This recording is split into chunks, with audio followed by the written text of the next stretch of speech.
Hi students, welcome to my channel. நீங்கள் பார்த்துருக்க வந்து 6th standard social science third term எக்ஸாமினேஷன்ஸ்க்கான ஒரு கொஷின் பேப்பர். ஸோ உங்களுக்கு வந்து இதில் சூஸ் 4 மார்க், அதே மாதிரி fill in the blanks 4 mark. Which of the following inscription describe the victorious of Pulakeshi? India is the leading producer of, அது ரொம்ப important. Nalanda university. Match நீங்கள் பார்க்குற 4மே ரொம்ப important. Local body election, Agnimitra.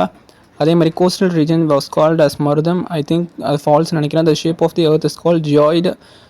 There are 24 corporation in Tamil Nadu at present. Next பார்த்தீங்கன்னா நீங்கள் வந்து அந்த answer in one word I think வந்து இஸ் ஜஸ்ட் அது வந்து ஃபில்லப் மாதிரி தான். ஆனால் அவங்க வந்து ஆன்சர் நீங்கள் கீழே எழுத வேண்டியது இருக்கும். ஹூ வாஸ் கிவன் அந்த டைட்டில் கவரேஜ், அது ரொம்ப இம்பார்ட்டன்ட். ஸோ நீங்கள் 2 மார்க் பொறுத்தளவுக்கு 8 அட்டன் பண்ணணும். உங்களுக்கு கம்பல்சரி இதில் எதுவுமே கிடையாது. ஸோ நீங்கள் ஈஸியாக அட்டன் பண்ணிடலாம். உங்களுக்கு வந்து 11 ஆப்ஷன்ஸ் இருக்குது. நீங்கள் 3 வந்து ஈஸியாக வந்து விட்டுடலாம். எது பார்த்தீங்கன்னா Tamil politic words of Kalabhra period, அது ரொம்ப important. Grama sabha meetings convened, அது ரொம்ப important. Oldest local body. So the period of Kalabhra is not a dark age. So map வந்து உங்களுக்கு 5 மார்க், 5 மார்க் 4 இருக்குது. ஸோ இதெல்லாம் நீங்கள் எழுதினாலே நிறைய மார்க் வந்து. தேங்க்யூ.